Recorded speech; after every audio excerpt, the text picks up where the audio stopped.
Well, Vincent, I don't know about you, man, but the missionaries and apparently the world seems to care about our thoughts about Michael. Okay. All right. Look. We put our review out there. Yes, we did. And it was just a mini review because it was just my point of view. Right, because I hadn't seen it as of that recording. And everybody who it came at my neck. Well, look. You know, I know not to read the comments. Never read the comments. Never read the comments. Never read the comments. But if you all want to share your thoughts, you say it with your chest. There you go. You write it and you put your name on it. With an email. That's right. Exactly right. Exactly.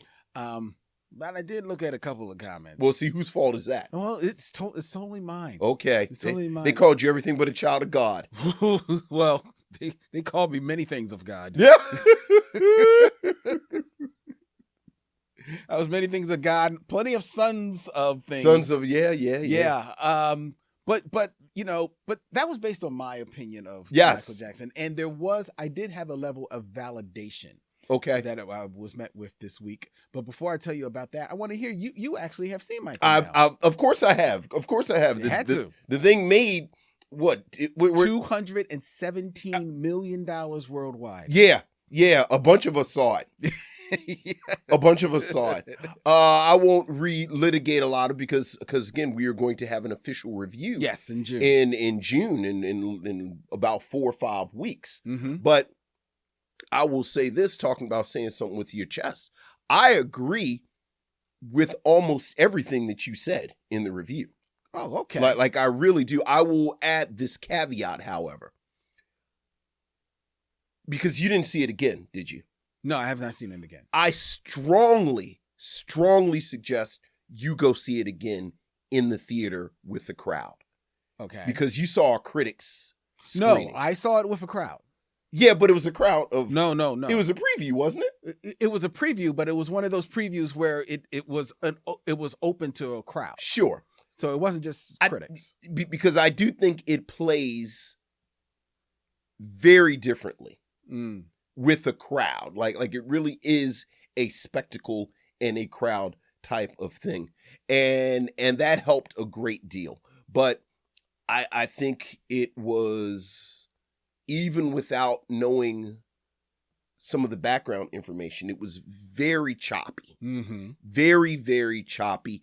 And even without knowing it, I could tell there were huge chunks of the film that were missing. Yeah. And as we talked about a little bit last week, because of Michael Jackson's court case, you and I were talking a bit before we started taping. Diana Ross rescinded her permission for her likeness. Yeah. So that there was certainly a choppiness to it. Mm-hmm. I think JAAFAR was amazing. I think JAAFAR was amazing. I'm glad that he is in fighting shape. I actually, for all of the discussion about the Thriller sequences where he recreates the Thriller video and certainly Motown 25. Yeah. I actually thought the strongest moment was his performance of Bad. Okay. Where he where you get an entire performance mm-hmm. from beginning to end. I thought he was excellent as Michael. I thought you could tell that a lot of this was orchestrated from the lawyer who controls the state. Mr. Branca, because way too much of him. Yeah. Like way too, so much so that when I saw the commercials and I saw him, I assumed that actor was portraying Paul McCartney. Oh. Like I honestly thought that we were going to get wow. a conversation about Michael buying the Beatles catalog, because certainly the way that this person is highlighted in this shot, mm-hmm. Mm-hmm. clearly he's important. Right. So it must be Paul McCartney. So that was distracting. Coleman Domingo's makeup is ridiculous. I told you he's frightening, man. Coleman Domingo, they had Coleman Domingo looking like one of the flying monkeys from The Wiz. It was absolutely, I don't know why they, I want to talk about Joe Jackson very briefly in a moment, but why they do Joe like that? What? Okay, you know what though? To be fair, he did not look like Joe. He didn't. He did not. Okay, you say he didn't look like Joe, but what I will say, Joe was a funny looking dude. Joe didn't look like that. So the makeup was ridiculous.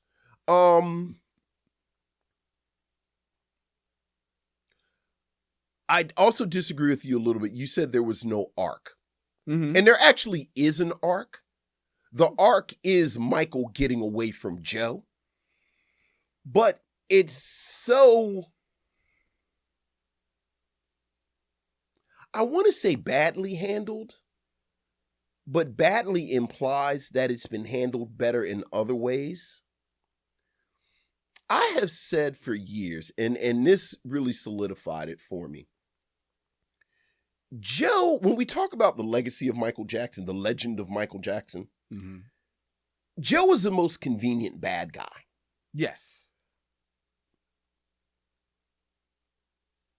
Maybe the most important part of the film, not my favorite part, I'll tell you my favorite part in a moment, but maybe the most important part of the film to me was that dramatization of CBS Records basically having to strong arm MTV into playing Billie Jean, which is a 100% true story, but it's a story that's not told that often.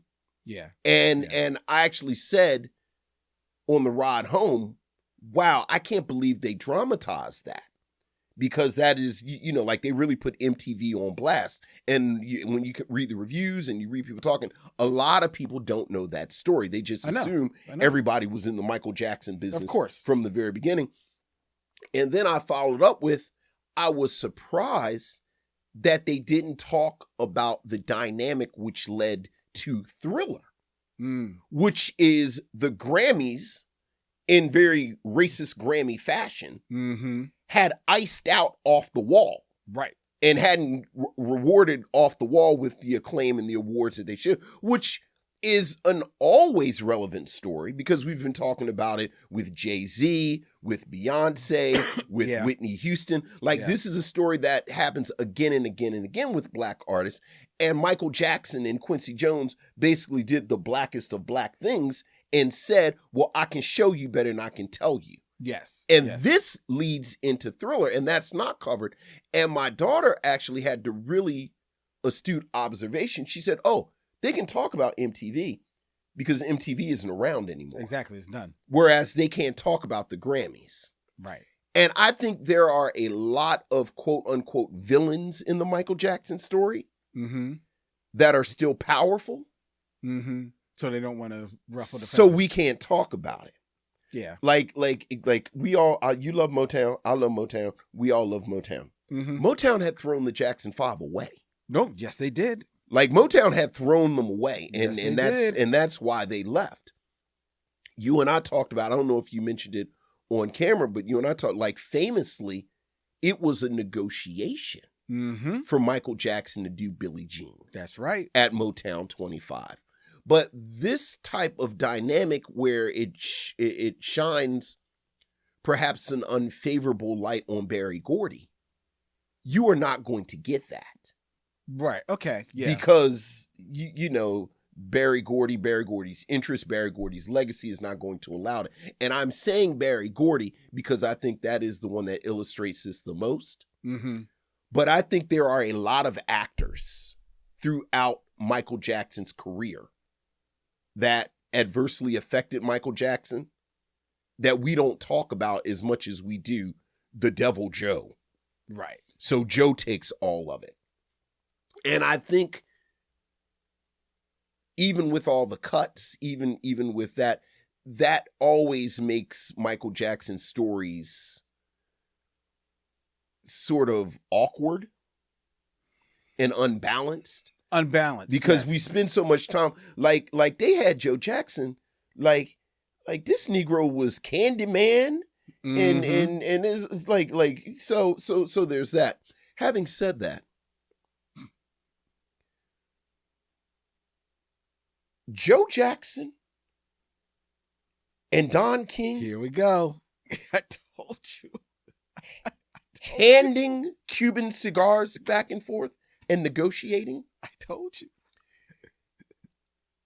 I did not know that what I really need Here we go. is Coleman Domingo and Dion Cole to remake Dirty Rotten Scoundrels. Oh, wow. Wow.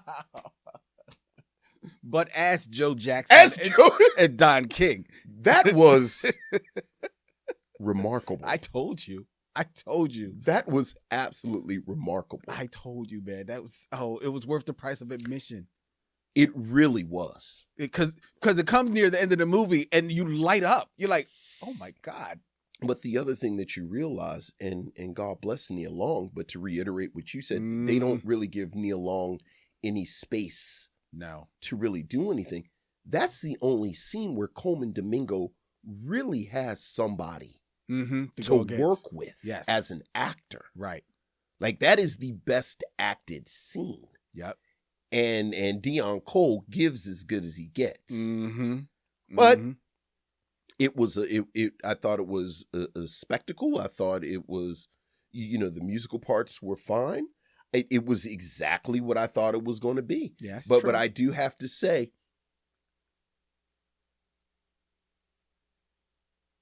80% of my enjoyment came from being in a theater with people. I hear you. Also enjoying it. I hear that. So I hear that. We will talk much, much more. We will, but I will share that in my life, there is no bigger Michael Jackson fan than my twin sister. Yeah. The only one who comes close to her equal is my older sister. Okay. And the two of them saw Michael this weekend as well. And they actually took like their daughters and the granddaughters and the whole group of them went to go see it. Their daughter-in-law. And for the most part, they enjoyed it for the same reason you did. The spectacle, the dancing. JAAFAR is amazing. You're not quite sure whether or not he truly can act, because this is really the only thing that he's done. Right. But he definitely is a fantastic mimic of his uncle. Look, you don't have to do nothing else but this. Exactly, right? But they both walked out of the theater without having listened to our review first. They then listened to our review, which was more or less my review. And they both contacted me and said, you know what? I have to say, I liked it, but I agree with everything that you said. I agree with everything that you said. And in that, did leave me a little wanting, because it is very piecemeal. There's so much that it could have touched on, so much more that you could have shown to just show how he became who he was. It certainly could have delved more into the brothers, without it turning into a Jackson's movie. Sure. But you just could have just touched on it a little bit more. And then, it really skipped. And they all said something that a lot of people are saying, at least in some of the reviews that I said. He's a little boy for like 10, 20 minutes. And next thing you know, he's old Michael Jackson. You want to spend some little bit more time with young Michael Jackson. You know what? I actually disagree. Like, I've now decided, just like start with Dancing Machine. No, I agree. Because you can't do if I was going to do all of it. If I was going to do it, I would have started with Dancing Machine. I would have started with them, I would have started with them leaving Motown. Right. And you want to talk about our arc, because again, everybody want to throw rocks and hide their hands now. Like it's like Joe is the big villain in their lives. Start with the way Motown was treating them. Yeah. Like, y'all are has-beens. You're a has-been boy band. You can't use the name Jackson 5 no more. Get on out of here. Yeah. Get on out of here. Like, I would have started there. But because the movie does start with him as a young boy, all right, if you're going to go there, then I would have liked to spend a little bit more time with him. Primarily because the young actor was so good. He was. But it was. I felt validation. I felt seen by my sisters. Well, good. I needed that after looking in the comments. Well, what have we learned? Don't look in the comments. Don't look in the comments. No. You know, it's a lot of people talk real crazy in comments. They do. You know. And I see all of you. I'm about to say too much now. You can always tell it's a lot of people that have never actually been punched in the mouth. Like there's this whole generational divide. Like you can tell, like you've never actually talked slick and somebody punched you in your mouth. Yeah. Exactly. Like you real reckless. Mm-hmm. Because no one's ever actually punched you in the mouth before. Mm-hmm. That's very true. Words have weight. Like men like you and me know that words have weight. Yes, they do. So speak accordingly. Yes. Well done. Well said, Vincent. Well said.